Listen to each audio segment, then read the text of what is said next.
One word to describe my cousin. Baddest mofo I've ever met. Ever known, ever will know.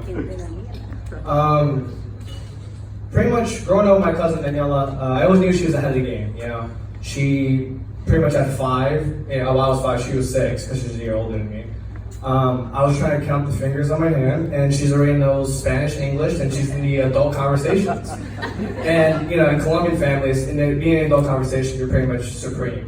So I see Daniela over there talking to the aunts, you know, with my mom and stuff. So I go over there, and then my mom's like, Esteban, no, esa para la pieza. I'm like, damn, man.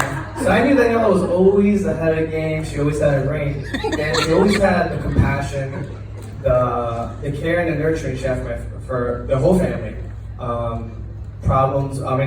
Things that we did, like what she did with her mother, checking into hospitals, paying bills at a young age, translating for her mother. The nurturing it takes behind Daniela to do that at a young age, to understand that. As a child, she knew that it was a struggle growing up, and I love that about her. And that's why I know one day I looked at her and I was like, she's gonna fall in love, and she's gonna find someone, and she's gonna make that man the happiest person ever. So we kept on growing up. Right? So we're growing up. So we're playing PlayStation, we're playing WWF video games, and I'm like, alright, so I pick like, you know, The Rock, and then she picks like Stone Cold Steve Austin, The Undertaker, The Big Show. I'm like, whoa. Alright, whatever preferences. I was like, yo, Daniela, you can pick like, you know, no, I like the guy characters, the strong. Okay, preferences, you know what I mean?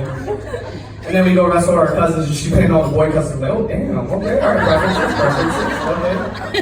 So I joined a soccer team in Freeport Stars, remember that? Freeport Stars, okay, we joined a soccer team, Pee Wee soccer team, so I'm in there, and I'm going to practice. And then I was like, I want to be in a soccer team. I was like, oh, it's cool, she can be on the girl team. What's that?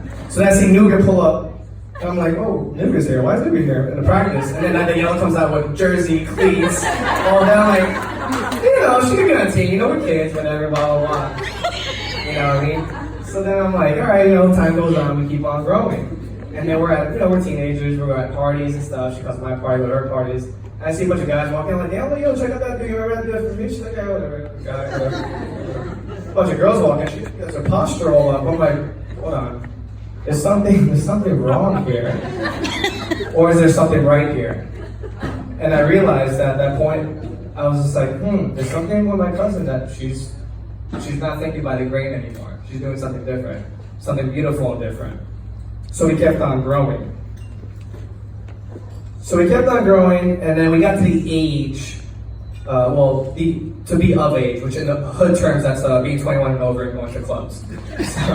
So I'm at Bella Boulevard, and then Daniela was like, hey, what are you doing tonight? I'm like, oh, I'm drinking at this bar. So I'm with my buddies at the bar, Daniela comes through, and Daniela comes up to me like, hey, Steven, I gotta tell you something mad serious.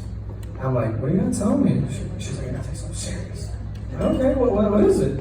She's like, yo, I'm gay. I'm like, I know. And as comedic as that scene was between me and my cousin, I realized that was the most beautiful moment I had with my cousin, because she opened up to me. As a cousin, I was the first in the family I should do that to. And I realized that back in the day, it was not as easy opening up like that. And I realized how hard and what she put on the line for it. And I realized that she put her reputation on the line, her stress, anxiety, things going through her life, and she put her own family on the line, because sometimes it doesn't work out like that all the time.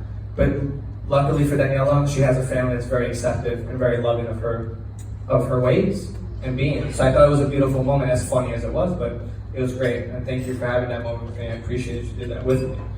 Thank you very much. So then, at that moment, I was like, Daniela is not gonna make a guy happy. She's gonna fall in love with someone one day, find them, and make that the happiest woman ever. So then, I meet Mel. Melanie's over here, I meet her for the first time, she's all happy. And this girl, every time I see her with my cousin, she's always smiling, always happy. Comes back to what I said. She's gonna find some woman, and she's gonna make her the happiest woman ever. And I realized at that point, this might be the one. So then a couple months later, my cousin comes up to me after I meet her at a restaurant. She's like, yo, cause I need a salad. I'm like, what's good, man? I'm all nervous again, like I already had the opening up to me. I'm like, what's going on? So then she comes up to me and she's like, yo, cuz, I need you to be a groomsman for the wedding. I'm like, word? I'm fucking down, Mel. She's like, yeah. I'm like, let's go. She's like,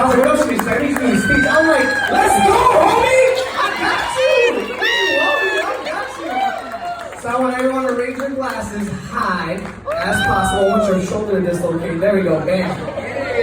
And I want to congratulate my beautiful cousin Daniela and her beautiful brand new wife, Melanie. And let's bring her into this crazy family.